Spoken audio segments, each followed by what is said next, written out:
Hi Earth Angels! Kamusta? Welcome back to Pinay Angel Tarot.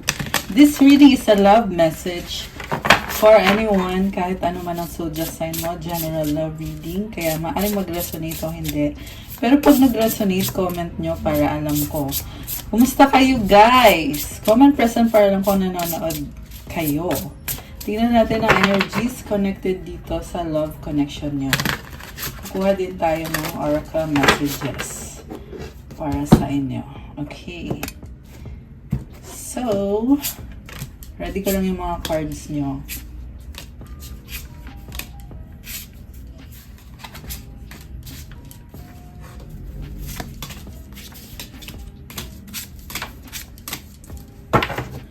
And then, kuha tayo ng message from your person. Ano yung anong gustong sabihin ng person mo? Let there be closeness between you but always give each other space. Love never claims, it simply allows and gives. Kailangan nyo ng space. Hayaan nyo lang daw kung ano man ang gustong gawin ng person mo. Huwag daw pilitin yung connection. Okay, grabe ah. Unang message pa lang, medyo intense na. Okay. Anong mga feelings or energies connected dito? Cherish your relationship. Okay, may nakita kong commitment. Tested, your strengths and weaknesses are being tested. Alam mo, nagmamahalan kayo, yung nga lang, may pagsubok dito. So, I feel like matinding pagsubok ito, guys. Pero sa huli, dyan magkakaalaman kung kayo ba talagang itinadhana, kung malampasan nyo, or pag nalampasan nyo yung pagsubok na yarn. Okay, next card is power. The power of love is like a magnet drawing two souls together. Very intense tong connection na to. There is attraction, there is passion. Okay. So from the tarot, ay teka lang guys. Gustong sumama ng isang card na to eh. Guilt. Don't let guilt get in the way of happiness. So nagigilty yung isang person. Kaya hindi nyo ma-enjoy yung relationship na to eh. Kasi merong guilt and parang natatakot mag-reach out kasi nga guilty, may ginawa may ginawa na natatakot ka or kung siya ba to. Okay, siguro natatakot na i-reject kasi guilty eh. Okay, from the tarot, overall energy is 3 of Swords. Nasasaktan ka, mukhang nagkaroon ng third party dito. Ten of Cups. Alam mo, minahal mo naman yung person eh. Pero ngayon, ito na nga, sinusubok yung relationship niyo, yung connection ninyo. King of Swords, 3 of Pentacles. Nakita ko nag-hold on ka pa rin. Gusto mo mag-workout pa rin ito. Pinag-iisipan mo, you're logically thinking. Kasi, I feel like gusto mo na mag-cooperate sa taong to. Or, kung hindi man kayo nagkasundo, meron change of heart. 333, angel numbers. Ayan. Okay. Lagyan natin dyan yung mga cards na lumabas. And then, 8 of Wands. Gusto makipag-usap. Okay, maraming ganap. Or may gustong sabihin itong person mo. So, tingnan natin yung cards ng person mo is meron death card. Take note guys na roles can be reversed. Pwede kasi na sinabi ko yung person mo yun pero ikaw pala yun. So, pwede nyo i-apply kung saan, kung kanino mag-a-apply yung reading. Kasi general reading, so ibig sabihin roles can be reversed. Okay, death card. Yung person mo, may nagbago sa kanya eh. I feel like matindi yung pinagdadaanan dito, kaya na-feel ko malungkot yung person mo na down. At the same time, meron new beginning. Okay, Hierophant, there is commitment sa'yo. Committed naman sa'yo to eh. Or mukhang mas lalong naging committed ngayon since nangyari tong pagsubok na to. So, 5 of Swords. meron siyang gustong baguhin sa isang sitwasyon kasi committed siya pero feeling niya kasi may mali or meron pang misunderstanding na hindi pa napag-usapan. Baka may kadil kang Scorpio or Taurus. And although this can be any sign guys ha, binanggit ko lang muna yung nakita ko mga signs dito. So yung person mo na to is willing siya mag-commit, yung nga lang guys may condition na nakita ko. Eight of Cups. Ayan, tumalikod tong person na to. Six of Wands. Maraming tao sa paligid niya. Two of Wands. Malaki ang pangarap niya. Parang nag-iba siya ng landas, yung person mo. Marami pang nagpapasaya sa kanya. Nakafocus siya sa ibang tao ngayon eh. At the same time, parang na-feel ko dito, kasi nga committed siya sa'yo, so may chance naman, meron namang chance na maging okay kayo ulit nitong person na to. Kaya lang yung isip niya kasi ngayon is ang daming tao na nagpapasaya sa kanya, tumutulong sa kanya, kaya gusto niyang ibigay yung panahon niya at yung attention niya dun sa mga tao na yon. At Two of Wands, meron siyang plano na something big, very creative and passionate person, at gagawin niya, ipapursue niya yung mga pangarap niya para sa sarili niya. And dun siya nakafocus talaga. Posible itong business or career or finances. Pero ang nakikita ko kasi passionate. Maraming ding tao sa paligid niya. Yung iba sa inyo guys, baka sikat itong person mo, nakadeal mo. Maraming humahanga sa kanya. Kaya kumbaga, hindi siya nawawalan. Kung hindi man nag-workout yun sa relationship niyo, pero siya, marami pa ibang opportunities para sa kanya. So, parang hindi naman siya nanghihinayang na, I mean, syempre, oo, matinding pagbabago to, yung hindi nag-workout yung connection nyo. Pero, kumbaga, it's not the end of the world. Marami pa kasing ibang bagay dyan na ili-lift up siya ulit. And mukhang yun yung goal niya, na magkaroon ng transformation, change. And remember guys, meron pong lunar eclipse ngayong buwan na to. So, I feel like affected itong energies na to na nasagap natin ngayon, affected ng kung anong nangyayari sa astrological transits. I mean, yeah, yon sa mga planeta. Pero anyways, back to this person. Ang nakikita ko, naging down siya, pero parang gusto niyang patunayan na strong ako, matapang ako, I can achieve what I want. Yung iba mahilig magbasa ng libro guys. Yung person nyo, ayan, may book siya. Or nag-aaral siya, or meron siyang pinag-aaralan. So, tumalikod siya sa ngayon eh. And nakikita ko na wala sa'yo yung focus nitong taong to sa ngayon. Okay. Sa side mo naman, Knight of Swords, the World, Three of Wands, Page of Wands, Ten of Pentacles. So, ikaw, mabilis na energy, ending of a tough cycle and a new beginning. Iniisip mo pa rin tong taong to, hindi siya maalis sa isip mo kahit nagtapos na, posible nagtapos yung relationship or nagtapos yung isang mahabang cycle. Pero iniisip mo pa rin siya. And ngayon, bago ngayon yung gusto mong gawin or gusto mong ipakita sa kanya or gusto mong sabihin sa kanya, posibleng mensahe. Kasi Ten of Pentacles, nakakita ka ng stability sa taong yan. Pwede din to na ikaw binabaling mo yung attention mo sa ibang bagay, merong bahay or pera. Very practical ng energy mo ngayon at mukhang ini-enjoy mo lang yung life mo kasi there is stability. Baka din career mo din to, yung ini-enjoy mo ngayon. Pero, again, lumabas kasi dito na marami kang natutunan kasi the World card, kita mo merong Ouroboros symbol. Yan yung snake na kinakain niya, yung tail niya. It symbolizes na there's a lesson learned. Naging bago ka or nagbago ka. Bagong tao na to eh. Bagong tao ka na ngayon. Pero kahit na bago ka na, yun na nga, hindi pa rin siya maalis sa isip mo.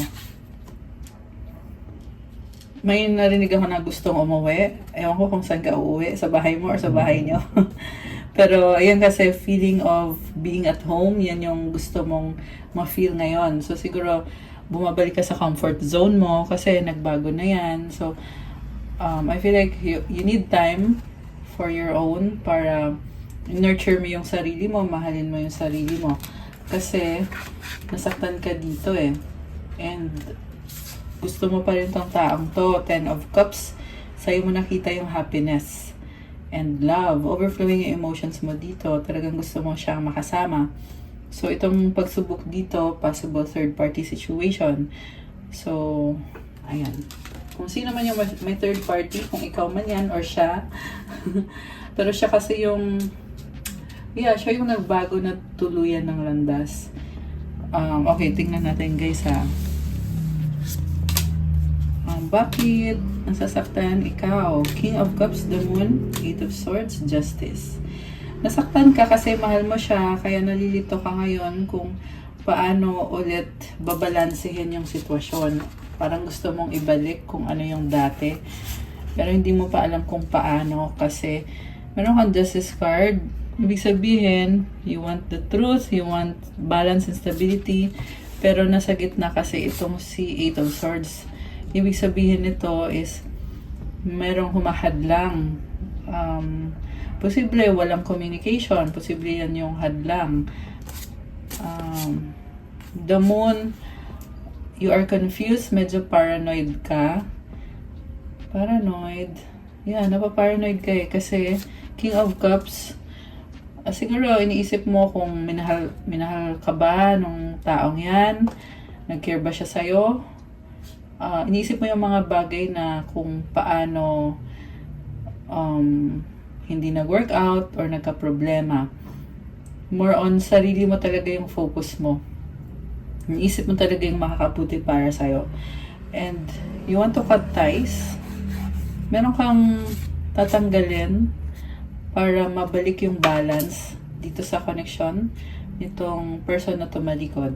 So, possibly na nasa sayo yung third party at yan yung ikakat-ties mo. Kasi yan yung humahadlang. And then, kita mo may puso oh. So, babalansin mo yung puso tsaka yung feather. Ayan, the feather is about spirituality. I don't know kung bakit ganun. Pero, anyway, ayun, ang nakita ko dito, merong pagbabago. 6 of Swords, moving towards calmer waters. So, ibig sabihin guys, tapos na yung, the worst is over. Parang ganun eh. Kasi, kumalma na. Okay?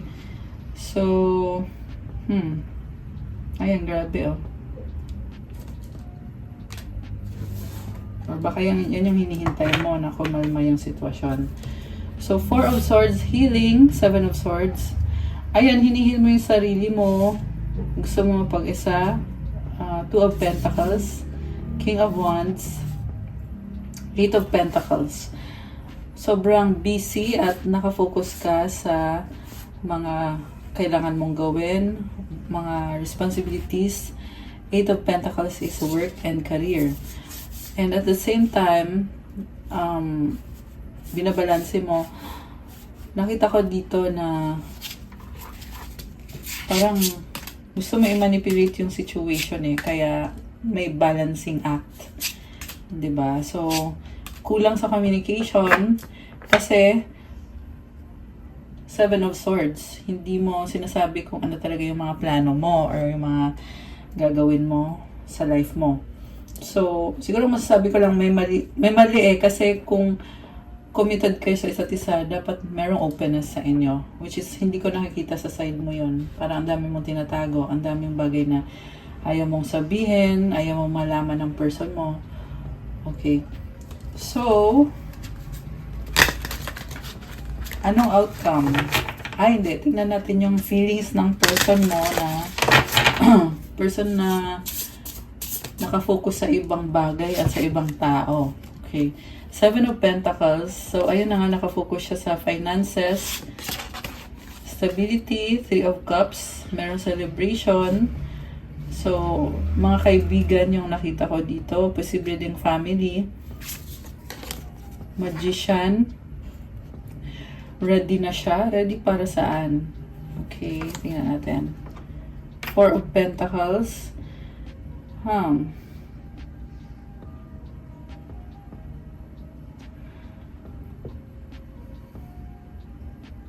Nag-iipon ata ng pera. Ayan, kasi nakita ko, binibuild niya yung sarili niya, yung stability niya. So, kita mo yung mga ugat-ugat na yan. May mga coins, merong crown. So, gusto niya mag-invest sa sarili niya, yung person na to. Parang ayaw niya mag-take ng risk sa isang relationship ngayon. Okay? Nag-iipon ng pera. Parang ang dami niyang nakatenga na mga trabaho or gawain. And also, merong celebration. So, siguro baka lumalabas siya. Merong coffee, merong tea. Ayan, may mga cookies. Five of Cups. So, may lungkot sa person na to, na feeling niya mag-isa siya. Merong missed opportunity sa inyo. So, emotional, no? Pero busy kasi tong person na to, binibuild niya yung sarili niya. Magician is a creator. Ayan, kita mo yan, meron siyang wand. Meron siyang infinity symbol. Parang meron siyang niluluto dyan. So, ayan, creating stability para sa sarili niya. And, nagbubunga na, unti-unti. Ayan, kasi ito yun Seven of Pentacles. Okay. So, ang tanong kung babalik pa ba itong person mo? Tingnan natin. Six of Pentacles. Merong tulong na ibibigay. O baka gusto kanyang tulungan. Strength. Okay. Seven of Wands. So, ang nakita ko dito, kung meron man siyang i-offer sa'yo, parang parang gusto lang niya siguro mag-apologize kasi may boundaries na siya Strength and Seven of Wands. Parang ayaw niya muna mag-open up. So, kung magkakaroon man ng communication dito, may mga bagay na hindi na niya sasabihin sa'yo na parang tatago na lang niya sa sarili niya. Kasi ang nakikita ko, sarili yung focus talaga niya. And kita mo merong love, merong trust. So, posibleng may trust issue, kaya ganon. Pero wala naman siyang intention na kung ano, kasi itong Strength card, may sarili siyang pangarap sa buhay niya Yan yung nakita ko dito, na kailangan niyang mag-adjust sa mga nangyayari sa buhay niya. Kasi nga, iniisip niya yung mga pangarap niya. Ayan. Nagpapaka-strong itong person na to. Marami din siyang gustong gawin. May nakita din ako dito na may ka-deal din siyang ibang person. At meron salamander dito. So, ibig sabihin guys, daming pagsubok na pinagdaanan na nitong taong to. At posible yan, baka may mga past relationship din siya na hindi nag-work out, pero sabi niya dito, itatry niya pa rin. Parang ganun yung nakita ko. Kasi si Salamander, hindi yan sumusuko kahit sunugin mo yan ng paulit-ulit, buhay pa rin yan. Ganun yung energy ng person na to. Marami siyang tinalikuran para sa'yo, at pwede ka rin niyang talikuran para sa ibang tao. Ganun yung na-feel ko dito sa person mo. Kumbaga, kaya niyang tapusin yung isang sitwasyon na hindi na nakakatulong.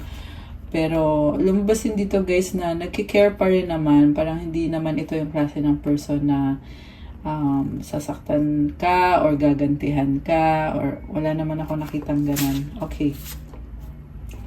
Oh, kaya pala. Kasi, sugatan siya. Sinaktan mo tong taong to. Ayan. Nasaktan mo siya ng paulit-ulit So, ewan ko kung aware ka ba. Ayun, may hiwalayan The Tower. Ayan, nasaktan mo to. Lovers. Oh my gosh. So, merong nakita kong cheating Yan yung dahilan kung bakit naghiwalay. So, siguro, yun nga, kasi sa part mo nakita yung third party.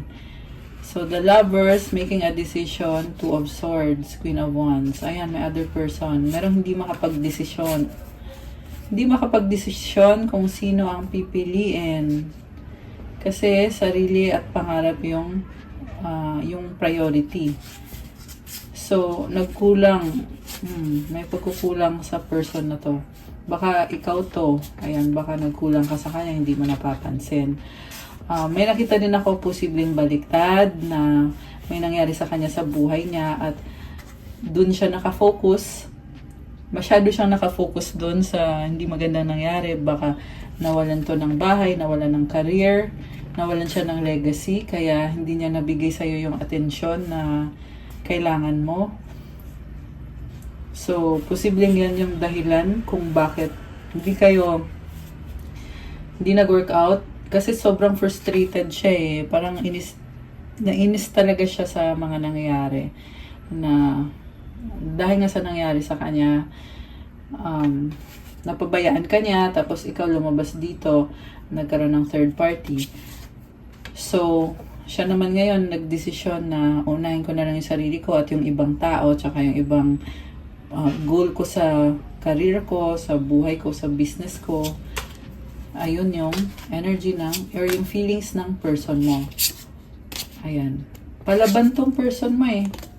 Palaban siya, oh. Very creative, very unique person. Meron siyang the star, malakas mag-manifest. So, siguro ganun yung frustration niya na kasi at some point sa buhay niya, pinili ka niya pero nag-fail. Okay. Hindi nag-work out. Okay, anong outcome? Page of Pentacles. Tignan natin. Nine of Cups, Seven of Cups, Page of Swords. So,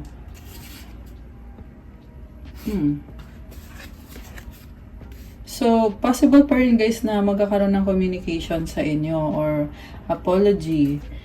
Mukhang nagkikare pa rin kayo sa isa't isa. Yan ang sabi dito. Pero, ang nakikita ko kasi stalking eh. So, baka ikaw magsustalk sa kanya or siya magsustalk sa'yo. Ayun, pero kasi tumalikod na siya eh. So, possible ikaw to na tinitingnan ko rin yung person na yan. Okay, may nakita din ako dito na yung person mo meron siyang pangarap sa buhay niya na yun yung dun niya ibubuhos lahat ng panahon niya. Ayan. Mag-focus yung person mo. Okay.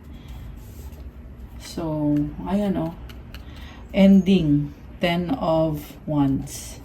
Ang tanong, kuha tayo ng isang card kasi gusto ko makita eh kung meron pa ba? Meron pa bang Ace of Swords? Oh, new idea, breakthrough. So, kung magkakaroon man ng reconciliation, kailangan ilabas yung katotohanan. Kasi Ace of Swords is about truth and Wheel of Fortune. Ayan, yan ay kita mo puro number 1 to. Ace is number 1, Wheel of Fortune is number 10. 1 plus 0 equals 1, diba? So, ibig sabihin, depende. Depende sa desisyon nyo, sa kung anong gagawin nyo. Pero, if ever man na magkakaayos kayo, kailangan pag-usapan bawat detalye. Ayun yung kondisyon na lumabas dito. That is the only way para magkaayos kayo, magkakaroon ng pag-uusap na detalyado. Kasi, hindi masaya. Parehong hindi masaya sa mga changes. Soulmate or twin flame mo yan. Queen of Cups. May love naman dito. Pero yung isa malamig na eh. Malamig na si person mo. Pero ikaw dito, romantic ka pa rin sa kanya. May love. Ang nakita ko sa person mo, gusto ka niya. Pero hindi ka niya kailangan. Ikaw naman, mahal mo siya. Ayun yung lumabas. Soulmate or twin flame mo to. Mahal mo siya, pangarap mo siya. Pero, siya naman, gusto ka niya, pero hindi ka niya kailangan. Okay. Grabe. So, ano ang mga future plans nitong person mo. Tingnan natin.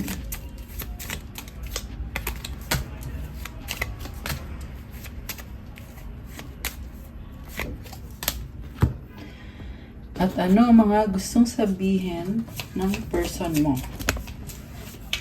Right, tumalon na, shucks. Sorry. Okay. Ay, sorry, binuksan ko na. Hindi pa pala. Okay, so ang future plans. The bouquet. Oh, may ano pa rin dito, guys. May feelings. The ring, may commitment. The house. Sabi sa'yo, committed siya sa'yo. So, pero guys, mukhang sarili niya talaga inuuna niya sa ngayon. Parang nakita ko dito, wala siyang pakialam. Oo, committed siya, pero wala siyang pakialam. Parang tinalikuran na niya tong connection na to. Ayan, hindi mo yan mapipilit. Sorry, yan yung lumabas. So, kailangan ko lang sabihin. So, mga mensahe na gusto niyang sabihin sa'yo, I wish you were mine. Ayun, gusto ka pala niya eh. Oh, sinabi ko yan actually, na gusto ka niya. Gusto ka niya pero hindi ka niya kailangan. So ito, lumabas ulit. I wish you were mine. My love for you is stronger than ever. Wow. So, iba yung pagmamahal niya sa'yo ngayon. Mas nagiging strong. Mas naging malalim. Grabe.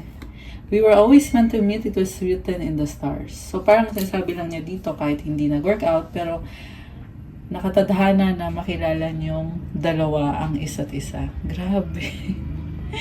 Grabe, guys! Parang dama ko yung energy eh, na soulmate connection. Yung iba nga ay meron pa mga twin flame yung iba sa inyo. Pero kasi written on the stars, ibig sabihin, magkakilala na kayo nito sa past life nyo or soulmate mo talaga tong taong to. Ito yung confirmation. Kaya hindi mo din ma-explain kung bakit ganun mo na lang siya kamahal. At siya ganun din sa'yo. Oh my gosh, grabe. Okay, kuha ko kayo ng isang advice card. Wait lang, guys.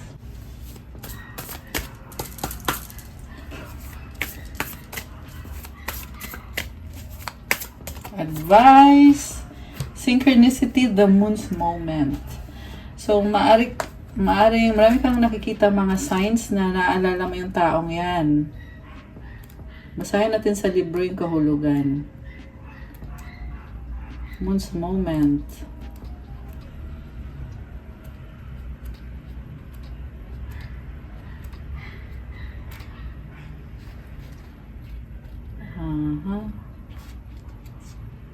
Ito, nahanap ko rin. So, ito, synchronicity. Sabi dito, something is flowing in the right direction for you when this card comes up. Everything is already falling into place, or will do so very soon. Even if you fervently believe that you create your own reality, there are times when events have an almost destined feel, and this is one of those times. You could perhaps attribute it to life unfolding and revealing the lessons our souls need to learn in this lifetime. There is synchronicity at work. You're exactly where you're meant to be. Learning the lessons you need to learn. Everything is lining up as it needs to. So trust the process as much as you can and stay optimistic for your desired outcome. Whatever the situation you're asking about, know that it's not a random development in your life, but a step along your path and meant to teach you. The sooner you pay attention to the lessons, the sooner you'll be able to navigate your way to where you want to go. Additional meanings for this card: divine timing is unfolding. Events now have a purpose. You're in the right place at the right time. Everything happens for a reason, or there's a reason why everything happens. Grabe ang lalim. Pero sobrang ganda. So, sinasabi lang dito na lahat na nangyari at mangyayari ay binigay yan sa'yo. Nakatadhana yan sa'yo na mangyari. So, wala ka dapat panghinayangan kung nakilala mo tong taong to, kung nasaktan ka man, nasaktan man siya. And kung ano daw yung pinaka-goal mo na gusto mo mangyari dito, dapat daw mag-decide ka na agad para makuha mo agad. Kailangan daw harapin mo yung lesson. Ayun. Yung lesson, kasi para sa soul mo yan eh. Pag hinarap mo yung lesson, magdadala ng healing sa soul mo yan. Ayun. So, wag mo daw takbuhan yung lesson na yun kasi nakakabuti yun para sa'yo. So, ayan, you have to do something about this lesson na binigay sa'yo ni God kasi para din sa kakabuti mo yan kung anong kailangan mong gawin. Ayan, grabe, ang lalim. Okay guys, that's all for our love message for today. Thank you so much for watching. I love you guys. I-like nyo na itong video na to. Comment kung nag-resonate or kung nagustuhan nyo ba or kung ilang percent nag-resonate. Subscribe and hit the notification bell. Sa mga nagtatanong about private reading, you can reach me sa Viber o sa WhatsApp para mas mabilis. Nasa description box po yung contact details. May bayad po kapag private reading kasi ikaw mismo ang i-reading. And ayan ay kung kunyari nag-resonate kayo at kailangan nyo ng more information, yun, saka kayo magpa-private reading. Or kung ibang situation, ang gusto niyo pa reading, okay lang din yun. If you want to start your crystals journey, check out my Instagram. Iba-iba at marami po mga crystals. Yan ay infused with special prayers and mantras to enhance the energy of the crystal. And 100% magandang quality. At talagang alaga ko yan guys. Kaya kung mapapansin nyo yung energy ng mga crystals kapag galing sa akin is strong talaga kasi yun na nga, may mga prayers kasi na nilalagay dyan to enhance and to make you manifest faster, to heal you faster, or depende kung anong intention nyo. So, merong to attract love, attract money, for self-confidence, motivation, focus, mental clarity, at marami pang iba guys, tingnan nyo na lang doon. Meron din tayong mga calming, anti-stress, authenticity, meron din para dyan. Syempre lahat ay meron tayong mga pang-unblock na mga chakras nyo, remove blockages. So, message nyo na ako kung anong klaseng crystal ang kailangan nyo. Ayan. Thank you, Earth Angels! Good evening, good night. God bless, stay safe. I'll see you again soon, guys. Bye!